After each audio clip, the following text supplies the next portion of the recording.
Friends, welcome to my channel learn with Keeru. आज हम पढ़ेंगे कंप्यूटर के बारे में। कंप्यूटर क्या होता है? तो जो कंप्यूटर है वो हमारा एक इलेक्ट्रॉनिक मशीन है या डिवाइस है। इसको हम डाटा प्रोसेसिंग डिवाइस भी बोल सकते हैं। जो कंप्यूटर वर्ड है वो हमारा लैटिन लैंग्वेज से लिया गया है, जिसको 2 पार्ट्स में हमने बांटा है। कॉम तो इसका प्रीफिक्स है और प्यूटर का मतलब होता है कैलकुलेट करना। जो कंप्यूटर होता है उसका पर्पज़ होता है कि डाटा को इनपुट देते हैं हम इसमें, फिर उस पर प्रोसेसिंग होती है और हमें आउटपुट मिलता है। तो इनपुट्स लाइक एज रो फैक्ट्स होते हैं। जैसे एक कंपनी होती है उसमें इनपुट्स होते हैं, उसके लिए लेबर, रॉ मटेरियल वगैरह, कैपिटल वगैरह, ऐसे ही इसमें इनपुट्स होते हैं, उस पर फिर प्रोसेसिंग होती है और हमें आउटपुट मिलता है इन्फॉर्मेशन की फॉर्म में। जैसे हमने इनपुट डाला 2 + 2, उस पर प्रोसेसिंग होगी और हमें आंसर मिलेगा 4। जो हमारे डाटा होते हैं वो 2 टाइप के होते हैं, न्यूमेरिक और नॉन न्यूमेरिक। न्यूमेरिक मतलब जिनको हम कैलकुलेट कर सकते, काउंट कर सकते, like share price. Non numeric होते हैं जिनको हम कैलकुलेट नहीं कर सकते। कंप्यूटर के बहुत सारे फीचर्स होते हैं कि इसकी स्पीड बहुत ज़्यादा हाई होती है, ये एक्यूरेसी होती है इसमें, मतलब जैसा हम इनपुट डालते हैं वैसे ही रिजल्ट मिलता है। अगर हमने इनपुट एक्यूरेट डाला है तो रिजल्ट्स भी एक्यूरेट होंगे। ठीक है। गार्बेज इन गार्बेज आउट ये कंसेप्ट पे काम करता है। इसकी स्टोरेज भी हाई होता है, रियलिबिलिटी होती है, वर्सटाइल होता है, मतलब एक टाइम पर बहुत सारे काम कर सकता है, ऑटोमेटिक होता है, डिलीजेंस होता है, बिना थके काम कर सकता है घंटों तक और दिनों तक, और पेपर वर्क को कम करता है और फ्लेक्सिबल नहीं होता। लेकिन इसमें कुछ कमियां भी है। इसका खुद का कोई आईक्यू लेवल नहीं होता, ये ह्यूमन बीइंग के आईक्यू लेवल पर ही काम करता है, उस पर डिपेंडेंट होता है। इसकी खुद की कोई फीलिंग्स नहीं होती, प्राइवेसी की भी कमी होती है आज के टाइम में। फिर बात आती है कि जो कंप्यूटर वर्ड है वो पहली बार किस बुक में यूज़ किया गया था। तो ये यूज़ किया गया था योंग मैन्स ग्लिंसिंग की बुक में। किसके द्वारा? रिचर्ड ब्रेथ वेटी के द्वारा 1613 में। अब बात आती है कि जो कंप्यूटर होता है उसकी फुल फॉर्म क्या है। तो उसकी फुल फॉर्म है कॉमनली ऑपरेटिंग मशीन। पर्पसफुली भी बोल देते हैं, particularly use for technology, technical या ट्रेड, एजुकेशन एंड रिसर्च। जो कंप्यूटर होता है उसके अलग अलग नेम्स होते हैं, like data processing system, programmable device, information processing system. तो जो इसमें जो स्टोर प्रोग्राम है ना, मतलब जो कंप्यूटर होता है उसमें जो स्टोर प्रोग्राम की कंसेप्ट है वो दी गई है जॉन वॉन न्यूमैन के द्वारा। और पहला कंप्यूटर जिसमें स्टोर प्रोग्राम कंसेप्ट का यूज़ किया गया था वो था बेनचेस्टर बेबी या बेबी। इसको SSM भी बोलते हैं, मतलब स्मॉल स्केल एक्सपेरिमेंटल मशीन भी बोलते हैं। ये 1948 में आई थी। और सेकेंड स्टोर प्रोग्राम कंप्यूटर था एडसेक, ये 1948 में आया था। इसके डेवलपर थे मोराइस वाल्किस और इसकी फुल फॉर्म है electronic delay storage automatic computer. ठीक है। तो ये स्टोर प्रोग्राम की कंसेप्ट थी। अब आप पढ़ते हैं इसके हिस्ट्री के बारे में कि इसका इवैल्यूएशन वगैरह कैसे हुआ। बात आती है कंप्यूटर का इवैल्यूएशन। तो जो कंप्यूटर है उसमें सबसे पहले हमारे अबेकस आया था। अबेकस कोई मशीन नहीं था बल्कि एक डिवाइस था, ठीक है, जो इन्वेंट किया गया था फर्स्ट टाइम किसके द्वारा? चाइनीज गवर्नमेंट के, मतलब चाइना में डेवलप किया गया था, इन्वेंट किया गया था टिम क्रेमनर के द्वारा। ठीक है। जो अबेकस होता था उसमें क्या होते थे? रोड्स होते थे, एक टाइप से कहते हैं बीड्स होती थी, जो रोज होती थी बीड। ये जो है ना, ये हमारे बीड्स हैं। एक टाइप का ये ऐसा रेक्टेंगुलर शेप का होता था जो calculator as a device use किया जाता कैलकुलेशन वगैरह करने के लिए। इसमें 2 प्रकार के बीड्स होते थे, एक हेवन होता था और एक अर्थ होता था। जो ये ऊपर वाला होता था अपर पार्ट, ये हेवन कहलाता था और नीचे वाला पार्ट अर्थ कहलाता था। जो एक बीड होता था ना इसमें हेवन में, उसकी वैल्यू 5 होती थी और जो अर्थ में एक बीड होता था उसकी वैल्यू 1 होती थी। ठीक है। जापान में इसको नाम दिया गया था सर्दवन। ठीक है। तो मतलब मेन हमारे लिए यही याद करना जरूरी है कि जो अबेकस है वो एक डिवाइस है, चाइना में डेवलप होता, मतलब चाइना में इन्वेंट हुआ है, टिम क्रेमनर के द्वारा डेवलप किया गया है, रेक्टेंगुलर फ्रेम का होता है, 2 प्रकार के बीड्स होते हैं, हेवन और अर्थ। हेवन में एक बीड की वैल्यू 5 होती है और अर्थ में एक बीड की वैल्यू 1 होती है। फिर बात आता है अबेकस के बाद आया था नेपियर बोन। क्योंकि जो अबेकस था ना वो बहुत ज़्यादा कॉम्प्लेक्स था, उसका प्रोसीजर कॉम्प्लेक्स था। वो मतलब जो भी मतलब डिवाइड की, मल्टीप्लाई की वो चीज़ें होती थी उन पर काम नहीं कर सकता था।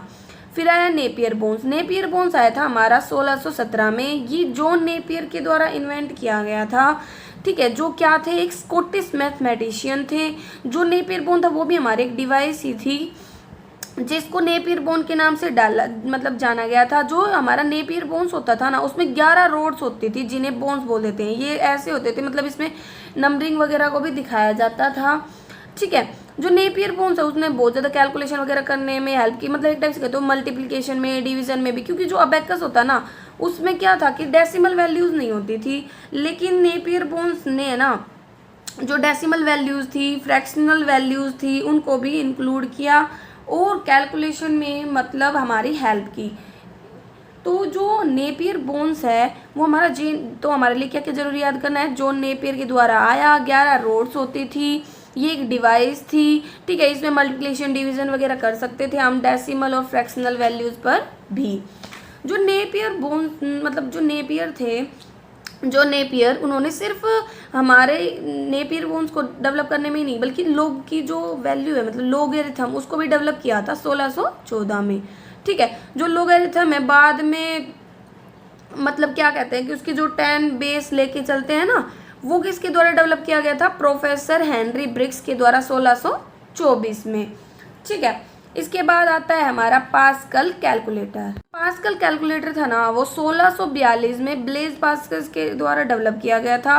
तो ये फर्स्ट मशीन थी, कैलकुलेटिंग मशीन, जिसको पास्कलाइन बोला गया था। इसमें एडिशन सब्ट्रैक्शन वगैरह किया जा सकता था। ये किस पर काम करता था, तो इसमें गियर्स होते थे, कोग व्हील्स होते थे, डायल्स होते थे। ये ऐसा दिखता था एक टाइप से, वो एक फ़ोन नहीं आता था हमारा जिसमें हम ऐसे डायल करते थे, घुमाते थे, उस टाइप से लगा सकते हो आप इसको, ठीक है। लेकिन इसके गियर्स की पुअर क्वालिटी थी इसलिए इसने इतना डेवलप नहीं हुआ। उसके बाद आया लेब्जनीज मशीन, जिसको हम रैकनिंग मशीन, स्टेप्ड रैकनर या बहुत सारे नामों से बोल सकते हैं।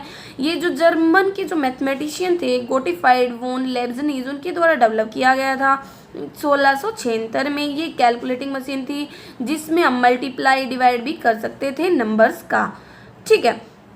इसने क्या किया कि जो भी व्हील्स वगैरह थे जो यहाँ पे क्वालिटी खराब थी उनको इम्प्रूव करने में हेल्प की थी। 1820 ने इसने एक मैकेनिकल कैलकुलेटर को डेवलप किया जिसका नाम था थॉमस अर्थोमीटर, ठीक है, जो को मतलब बाद में बहुत ज़्यादा सक्सेसफुल हुआ। इसका यूज़ किया जाने लगा था कॉमर्शियल पर्पज़ के लिए, कैलकुलेशन वगैरह के लिए। फिर इसके बाद आया जैकवार्ड पंच कार्ड। मतलब जो जैकवार्ड पंच कार्ड है ना, इसने जोपेस जैकवार्ड ने इसकी कंसेप्ट दी थी पंच कार्ड के 1801 में। ये एक फ्रेंच का इन्वेंटर था, ठीक है। इसने इसका आइडिया दिया, कंसेप्ट दी पंच कार्ड्स की, लेकिन बात ऐसी थी कि ये इतना सक्सेसफुल नहीं हुआ। इस कंसेप्ट के बेस पे ही जो हरमन होलरिथ थे उन्होंने इन्वेंट किया था पंच कार्ड का। तो हम कह सकते हैं कि इन्वेंटर कौन है पंच कार्ड का, हरमन होलरिथ, ठीक है। लेकिन इन्होंने जा कर के ये डेवलप किया था 1889 में, ठीक है। तो उससे पहले डिफरेंस इंजन आया था। जो चार्ल्स बेबेज है उन्होंने दो प्रकार के इंजन दिए थे, एक डिफरेंस इंजन, एक एनालिटिकल इंजन। डिफरेंस इंजन आया था 1822 में, ठीक है। जो चार्ल्स बेबेज हैं वो एक मैथमेटिशियन थे, कैम्ब्रिज यूनिवर्सिटी थे। उन्होंने 1822 में डिफरेंस इंजन दिया था। ये एक मैकेनिकल कंप्यूटर था जिसे डिफरेंस इंजन के नाम से जाना गया, ठीक है। इसमें एक टाइप से ये क्या कर सकता था कि जो 20 डिजिट्स होते थे ना उस तक वो कैलकुलेशन वगैरह को कर सकता था। फिर लेकिन इसमें कुछ कमियां थी, इसीलिए एनालिटिकल इंजन आया था। कब आया था, 1883 में। इसमें 1000 नंबर्स पर 50 डेसिमल्स पर मतलब एक साथ कैलकुलेशन वगैरह की जा सकती थी, ठीक है। ये मतलब बहुत ज़्यादा अच्छा रहा था इतने टाइम, मतलब इतनी ज़्यादा कैलकुलेशन करने के लिए। इसीलिए कहता है कि जो फादर थे ना हमारे कंप्यूटर के वो हम चार्ल्स बेबेज को ही बोलते हैं। लेकिन अगर आपसे कोई पूछ ले मॉडर्न कंप्यूटर साइंस का फादर कौन है, तो वो है एलन ट्यूरिंग। फिर बाद में जो एनालिटिकल इंजन की कमियां थी उनमें चेंजमेंट किया गया था लेडी अदा अगस्ता के द्वारा, जो एक फर्स्ट प्रोग्रामर थी। फिर आया हरमन, मतलब जो होलरिथ थे, मतलब होलरिथ मशीन या पंच कार्ड मशीन बोल देते हैं, हरमन होलरिथ ने इसे इन्वेंट किया था। उन्होंने डिवाइस किया था कि कार्ड पंचिंग मशीन होनी चाहिए। कार्ड मतलब कैसी होती है, जैसे भैया हम कार्बन पर लिखते हैं तो पीछे प्रिंट हो जाता है हमारा पेपर पे, तो उस टाइप की एक मशीन टाइप की होती थी। ये एक टाइप से तो पंच कार्ड ऐसे होते थे जिनमें होल में जैसे डाटा वगैरह सेव किया जाता था, इस टाइप से, ठीक है। 7 साल मतलब इसमें क्या होता था कि जो हरमन होलरिथ की जो पंच कार्ड मशीन थी उससे जैसे पहले जो भी सेंसस वगैरह में 7 साल लगते थे, अब वो काम 3 सालों में हो जाता, मतलब बहुत ज़्यादा इजीनेस आई। तो जब पंच कार्ड मशीन डेवलप की गई तो 1890 में इसका यूज़ किया गया यूएस की जो भी सेंसस थी उसको कैलकुलेट वगैरह करने में, ठीक है। तो इसमें मतलब इसको होलरिथ कोड के नाम से भी बोला जाता है, जो भी डाटा वगैरह रिप्रेजेंट किया जाता है। फिर कहता है कि हरमन होलरिथ ने ना एक कंपनी भी बनाई थी जिसको बाद में आईबीएम के नाम से जाना गया। सब फर्स्ट टाइम थी 1896 में बनाई गई थी, जिसको टैबुलेटिंग मशीन कंपनी के नाम से बोलते थे। बाद में 1911 में इसका नाम बदलकर कंप्यूटर टैबुलेटिंग रिकॉर्डिंग किया गया। फिर 1924 में ही इसका नाम बदलकर आईबीएम हो गया। फिर इसके बाद आया था हार्वर्ड मार्क 1। ये एक फर्स्ट इलेक्ट्रोमैकेनिकल कंप्यूटर था जो डॉक्टर हार्वर्ड एकन के द्वारा डेवलप किया गया था। कैसा था ये, फर्स्ट इलेक्ट्रोमैकेनिकल कंप्यूटर, क्या, मार्क 1। ये आईबीएम के द्वारा डेवलप किया गया था। आईबीएम और हार्वर्ड यूनिवर्सिटी के द्वारा डेवलप किया गया था। हार्वर्ड यूनिवर्सिटी के कौन थे? Howard icon. 1944 में जो कंप्यूटर था ना 5 सालों के बाद हार्वर्ड के बाद डेवलप किया गया था। इसको नाम दिया गया था ऑटोमेटिक सीक्वेंस कंट्रोल्ड कैलकुलेटर या हार्वर्ड मार्क 1 कैलकुलेटर। ठीक है, बहुत ज़्यादा फास्ट था, 20 डिजिट्स पर 5-5 सेकंड में काम कर सकता था। इसके बाद आया अनेक। अनेक मतलब electronic numerical integrator and calculator. ये डिजाइन किया गया था 1945 में यूनिवर्सिटी ऑफ पेनिसिल्वेनिया में। ठीक है, ये क्या करता था? थाउजेंड्स ऑफ फिगर्स को कैलकुलेट कर सकता था। ठीक है, तो कहता है कि इसमें वैक्यूम ट्यूब्स का यूज़ किया जाता था। 18,000 वेट था, 30 टन। जैसे ये इतना बड़ा होता था, पूरे कमरे को एक टाइप से ऑक्यूपाई कर लेता था। ये first general purpose electronic computer था। इसका खुद का कोई इंटरनल मेमोरी वगैरह नहीं होती, मतलब खुद का कोई स्टोरेज नहीं होता था। ये फर्स्ट जनरेशन कंप्यूटर था। इसके बाद आया था एडवेक। जॉन वॉन न्यूमैन ने ना इसको इंट्रोड्यूस किया था। इसमें स्टोरिंग भी थी, इसमें प्रोग्राम डाटा दोनों प्रकार की चीज़ें स्टोर हो सकती थी। एक टाइप मतलब इनवैक में स्टोरिंग नहीं थी, लेकिन एडवैक में स्टोरिंग थी। एडवैक की फुल फॉर्म थी electronic discrete variable automatic computer. ये डिजाइन किया गया था किस टाइप से? मतलब इसमें एएलयू वगैरह को भी इंक्लूड किया था भाई, अर्थमेटिक और लॉजिक ऑपरेशंस वाली जो भी कैलकुलेशन है वो सब आए, कंट्रोल यूनिट वगैरह। इसमें इंटरनल मेमोरी थी जिसे मेन मेमोरी बोलते हैं।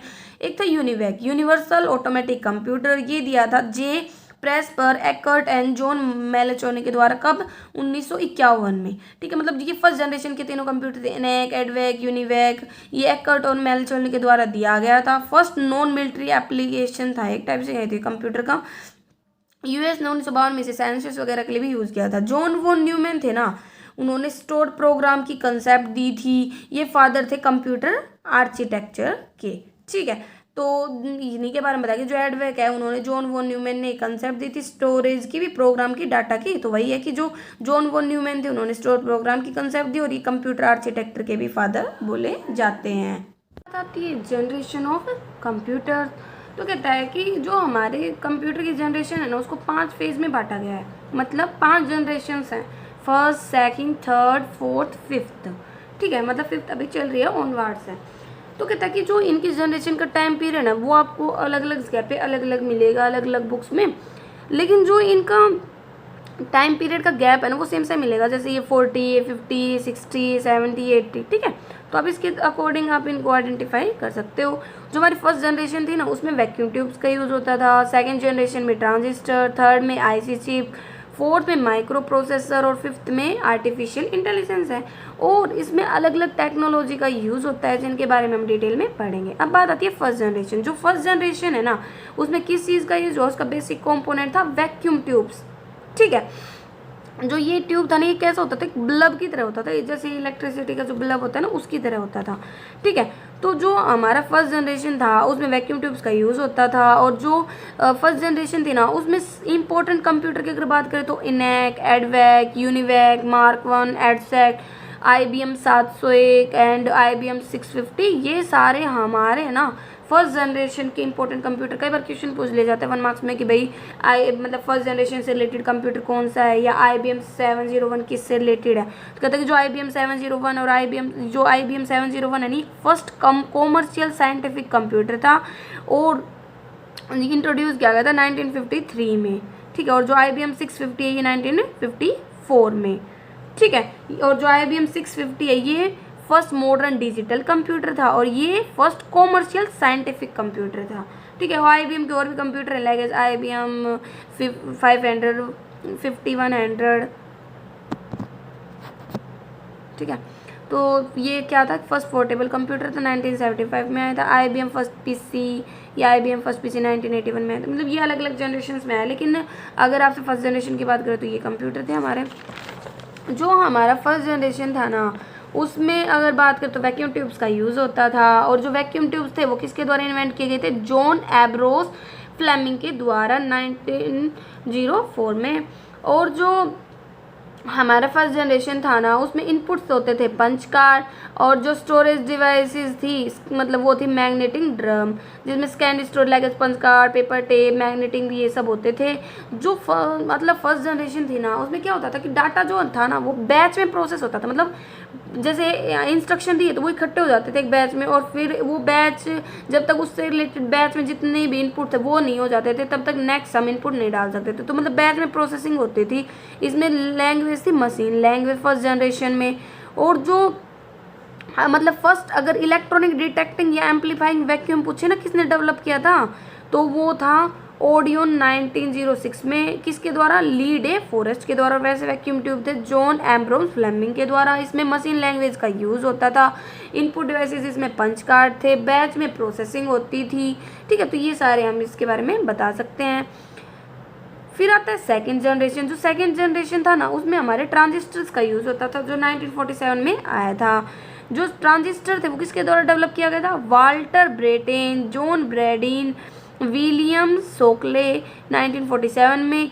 ठीक है, इन्होंने क्या किया था? ट्रांजिस्टर को डेवलप, इन 3 लोगों ने। ठीक है, जो वैक्यूम ट्यूब थे मतलब वो तो हमारे फर्स्ट जनरेशन से रिलेटेड थे, और जो ट्रांजिस्टर वो सेकंड जनरेशन थे।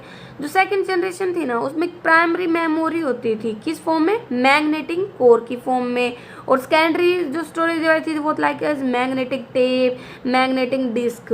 ठीक है, फिर बात आती है जो हमारी सेकंड जनरेशन, उसमें लैंग्वेज कौन सी है? तो असेंबली लैंग्वेज है।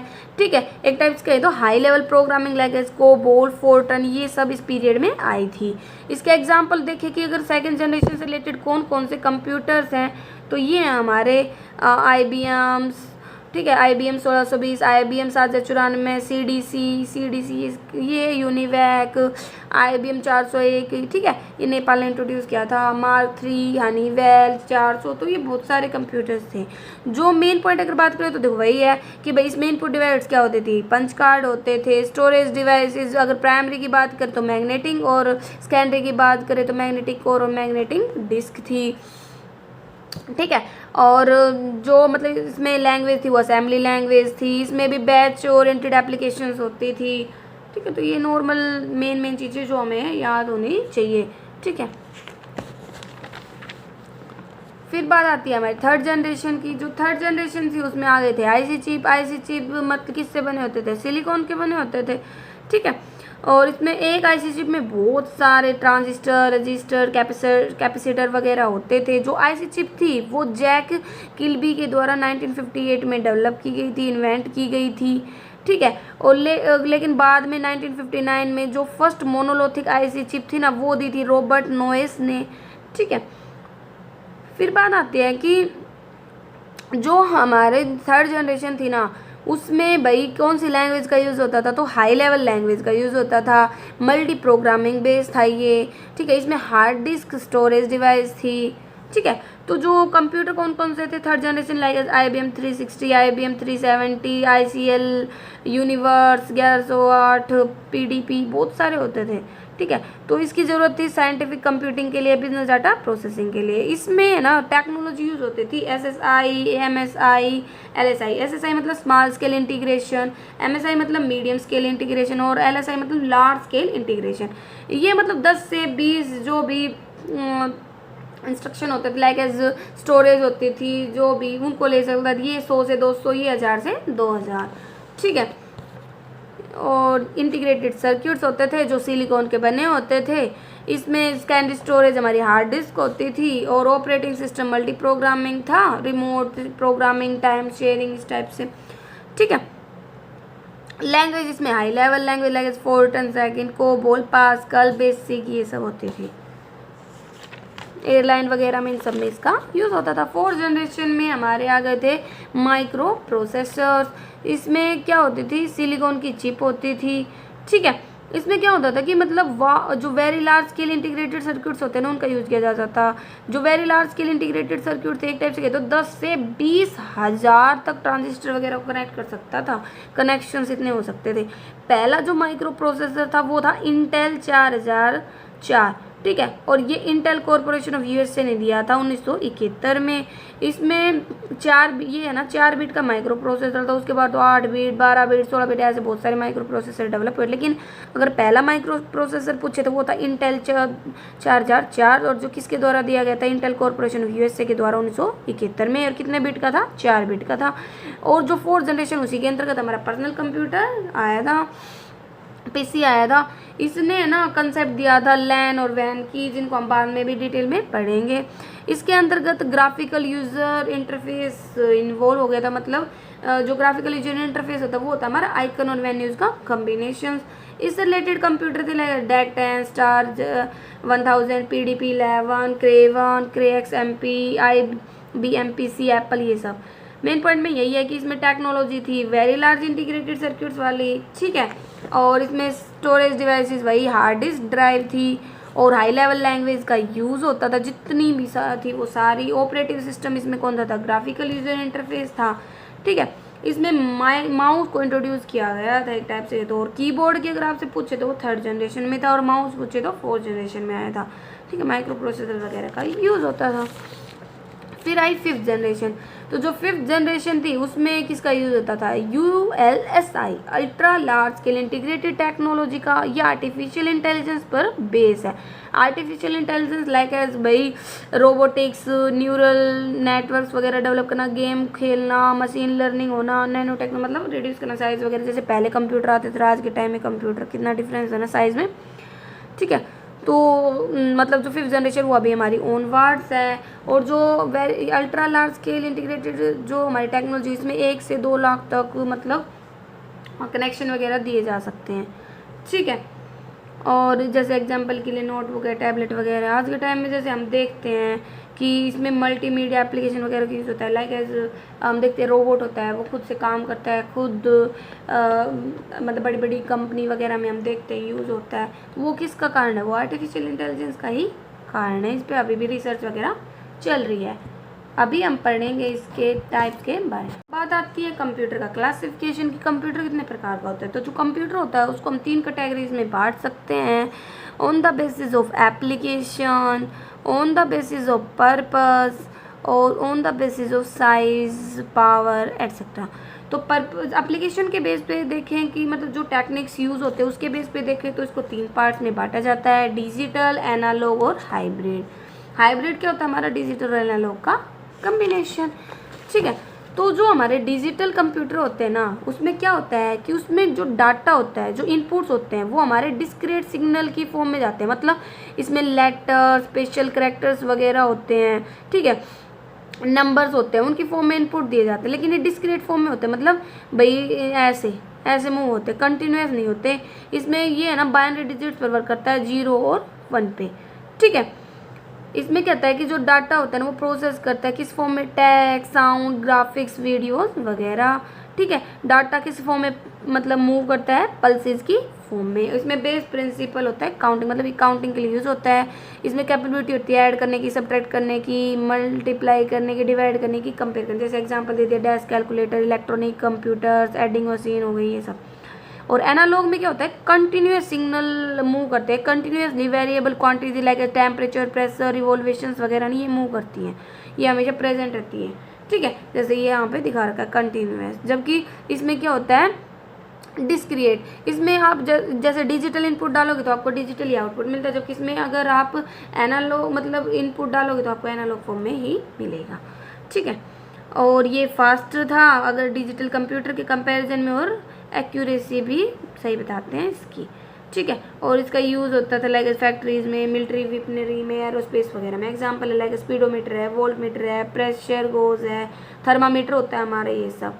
एंथिकेथेरा कंप्यूटर भी यूज़ होता था, जो किसमें होता था, एस्ट्रोनॉमिकल कैलकुलेशन वगैरह के लिए।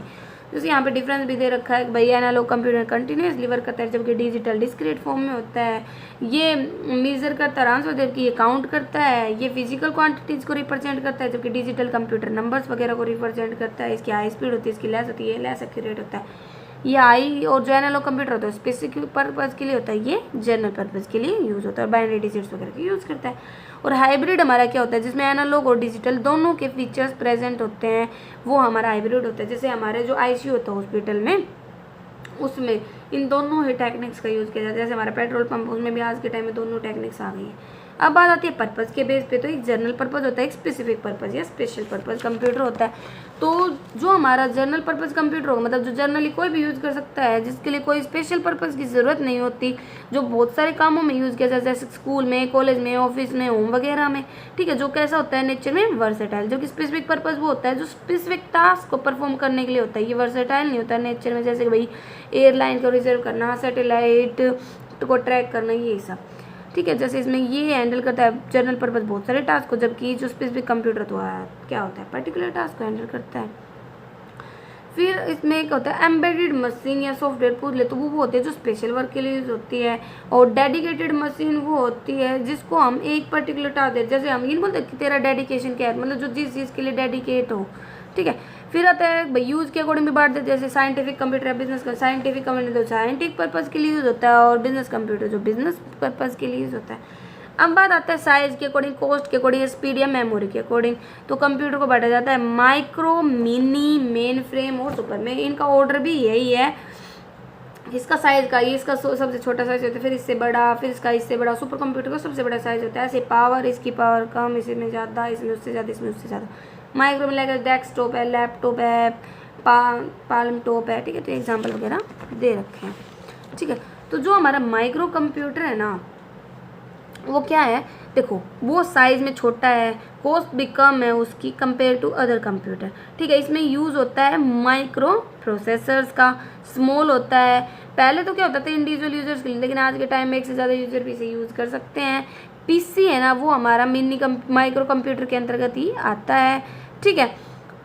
इसके अंतर्गत कह रखा है कि भाई जैसे लेटर वगैरह लिखना, अकाउंट्स को मैनेज करना, ये सारे काम हम कर सकते हैं। जो माइक्रो कंप्यूटर था ना, वो 1970 में आया था। पहला जो माइक्रो कंप्यूटर था वो 8 बिट माइक्रो प्रोसेसर चिप्स का था, ठीक है। उसके बाद तो और भी आए हैं, और फेमस माइक्रो कंप्यूटर अवेलेबल है लाइक 32 बिट माइक्रो प्रोसेसर तो बहुत सारे हैं, बहुत सारे। जैसे पीसीज के भी सप्लायर के नाम HP का, डेल का, CL का, IBM का, विप्रो का एग्जाम्पल दे रखे हैं। माइक्रो प्रोसेसर इसीलिए माइक्रो कंप्यूटर यूजफुल क्यों, तो भाई यूजफुल है, ठीक है। हर कोई इसमें गेम भी खेल सकता है, पढ़ भी सकता है, तो बहुत सारे काम अवेलेबल करता है, बहुत सस्ता है, इजी है यूज़ करना, ठीक है। ये सब बता रखे हैं। जो माइक्रो कंप्यूटर था उसमें हमने पढ़ा था माइक्रो प्रोसेसर का यूज होता था। जो फर्स्ट माइक्रो प्रोसेसर पूछे ना वर्ड का, तो वो था इंटेल 4004, जो हम पीछे भी पढ़ा था। और फर्स्ट माइक्रो प्रोसेसर अगर इंडिया का पूछे तो वो था शक्ति। और माइक्रो प्रोसेसर को बनाने वाली कंपनीज के एग्जाम्पल है इंटेल है, AMD है, मोटोरोला है, लाइक AMD की फुल फॉर्म है एडवांस माइक्रो डिवाइस, ठीक है। तो मतलब बहुत सारे जो भी कंपनीज वगैरह हैं वो भी माइक्रो प्रोसेसर बनाने में हेल्प करती हैं। फिर आता है माइक्रो कंप्यूटर कैटेगरी। तो जो माइक्रो कंप्यूटर होता है ना, उसमें क्लाइंट कंप्यूटर यूज़ होता है, मतलब वो क्लाइंट कंप्यूटर की तरह यूज़ होता है, like laptop, notebook, PC, tablet. तो अगर हमसे कोई पूछ ले पर्सनल कंप्यूटर या डेस्कटॉप कंप्यूटर क्या होते हैं, तो जो डेस्क पर रखे जाते हैं इसीलिए उन्हें डेस्कटॉप कंप्यूटर बोला जाता है। और लैपटॉप कंप्यूटर क्या होते हैं, क्योंकि उन्हें हम हमारे लैब में भी रख सकते हैं, गोदी वगैरह में लेके बैठ सकते हैं, एक जगह से दूसरी जगह आसानी से ले जा सकते हैं, इसीलिए इनको नोटबुक कंप्यूटर भी बोला जाता है। और पालम टॉप कंप्यूटर वो होते हैं जिनको हम हमारी पाल्म पर, हथेली पर रख सकते हैं, ठीक है। इन्हें हम क्या बोल सकते हैं, पर्सनल डिजिटल असिस्टेंट या hand held PC, tablet PC, ठीक है। लेटेस्ट आजकल के जो मोबाइल वगैरह हैं, पर्सनल शेड्यूलिंग सिस्टम वगैरह हैं, ये सब इस कैटेगरी के अंतर्गत आ जाते हैं। अगर कोई हमसे पूछ ले कि वर्ल्ड का फर्स्ट माइक्रो कंप्यूटर कौन सा था, तो ये था अल्टर 88,100। और जो इंडिया का पूछे तो वो था सिद्धार्थ, ठीक है। वर्ल्ड का अल्टर और इंडिया का सिद्धार्थ, फर्स्ट माइक्रो कंप्यूटर। अब बात आती है मिनी कंप्यूटर, ठीक है। तो मिनी कंप्यूटर किसकी फॉर्म में यूज होते हैं, स्मॉल और मीडियम सर्वर की फॉर्म में। ये क्या था, इसका साइज है ना माइक्रो कंप्यूटर से बड़ा था, मेमोरी भी ज़्यादा थी, लेकिन मेन फ्रेम कंप्यूटर से कम था। जो मिनी कंप्यूटर होते थे वो कंप्यूटिंग नीड्स को पूरा करने के लिए लेके आए गए थे। मतलब इसमें क्या होता था कि 4 से 200 तक जो यूजर्स थे वो एक साथ काम कर सकते थे। इसमें सर्वर वगैरह का यूज़ होता था। ये मल्टी यूजर सिस्टम था एक टाइप से, तो और यूज़ होता था रियल टाइम कंट्रोल के लिए, इंजीनियरिंग डिज़ाइन वगैरह के लिए। कहता है कि फर्स्ट मिनी कंप्यूटर कौन सा है, तो वो था PDP-1। यहाँ पे और भी एग्जांपल दे रखे हैं कि भाई मिनी कंप्यूटर्स के।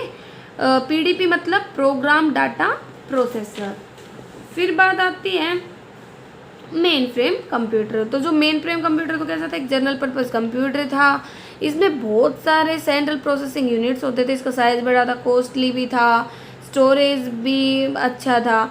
ये यूज़ होता था लार्ज सर्वर्स की फॉर्म में, लाइक एज रेलवे, बैंक्स वगैरह में, ठीक है, शेड्यूल करना हो फ्लाइट्स वगैरह को, टिकट वगैरह रिजर्वेट करना हो तो ये उसमें यूज़ होता था। अगर कोई पूछे कि पहला मेन फ्रेम कंप्यूटर क्या था वर्ल्ड का, तो ये मार्क 1 भी बोल सकते हो, अगर ये ना हो तो यूनिवैक। और फिर बात आती है हमारे सुपर कंप्यूटर की। जो सुपर कंप्यूटर है जिसको हम बोल सकते हैं क्रंचियर के नाम से भी। जो सुपर कंप्यूटर वो फास्ट था, कॉस्टलियर था, बहुत ज़्यादा पावरफुल था, ठीक है। इसमें बहुत सारे प्रोसेसर होते थे जो एक सिंगल प्रॉब्लम को सोल्व करने के लिए काम करते थे। इसकी मेमोरी भी बहुत ज़्यादा होती थी, ठीक है। इसमें क्या होता था कि जो सुपर कंप्यूटर होता है ना, उसमें स्पीड जो होती है उसको फ्लॉप्स में मेज़र किया जाता है। फ्लॉप्स मतलब फ्लोटिंग पॉइंट ऑपरेशन पर सेकेंड। अगर 1 गीगा फ्लॉप या सेकेंड से अगर कम होती है ना कंप्यूटर की जो स्पीड है, तो वो सुपर कंप्यूटर नहीं बोला जाता, ठीक है। क्योंकि जो सुपर कंप्यूटर था ना उसकी बहुत ज़्यादा हाई प्रोसेसिंग स्पीड थी। ये साइंटिफिक और इंजीनियरिंग प्रॉब्लम्स वगैरह को सोल्व करने में यूज़ किया जाता था। इसमें एक टाइप से कहे तो मैफ्लोस मतलब million of floating point operation पर सेकेंड होते थे। इसका फीचर यही था कि हेल्प करता था बहुत सारे प्रकार की इन्फॉर्मेशन वगैरह रिट्रीव करने में, डिजाइन करने में। जैसे एग्जांपल दे रखे हैं भाई, वेदर फोरकास्टिंग में, पेट्रोलियम एक्सप्लोरेशन में, रिमोट सेंसिंग में, इमेज प्रोसेसिंग में, न्यूक्लियर रिएक्शन में, डिफेंस में, इलेक्ट्रॉनिक डिज़ाइन में, रियल टाइम होते मतलब बहुत सारे काम में यूज़ होता था। पहला सुपर कंप्यूटर डेवलपर था 1976 में क्रेवन सुपर कंप्यूटर। और भी अलग अलग कंप्यूटर के नाम से बोल रखा है। अगर इंडिया की बात करें तो इंडिया का पहला सुपर कंप्यूटर था परम 8000, दूसरा अनुराग। वैसे इंडिया में आए हैं परम की सीरीज में आए हैं परम 1000 वगैरह। फादर कौन है सुपर कंप्यूटर का, सैम्योर क्रे। और परम को डेवलप किसने किया था, सीडेक जो कंपनी है पुणे की, centre of development of advance computing, उसके द्वारा। अगर आज के टाइम में बात करें लेटेस्ट सुपर कंप्यूटर इंडिया का तो है परम सिद्धि, जिसकी स्पीड है 5.6 पेटा फ्लोप्स। और अगर वर्ल्ड की बात करें तो यूएसए का फ्रंटियर, जापान का फुगाको, तीसरे नंबर पे यूएसए का समिट, ठीक है सुमित। तो ये सब एग्जाम्पल है, लाइक CDC 6600 क्रे के, ये सब एग्जाम्पल है। ये भी पूछ सकते हैं कि भाई अभी हाल ही में इसरो के द्वारा एक कंप्यूटर डेवलप किया गया सुपर कंप्यूटर, उसका नाम क्या है, तो उसका नाम है सागा 220, ठीक है। या इंडिया का टेरा फ्लोप सुपर कंप्यूटर कौन सा, तो वो है परम पदम, ठीक है। तो ऐसे बहुत सारे कंप्यूटर वगैरह इनको क्लासीफाई किया गया है, ठीक है। यहाँ पर अगर आपको कोई भी कन्फ्यूजन कमेंट करके पूछ सकते हैं। पहली बार मेरे चैनल पे, इसे लाइक करें, सब्सक्राइब करें, शेयर करें। Thank you.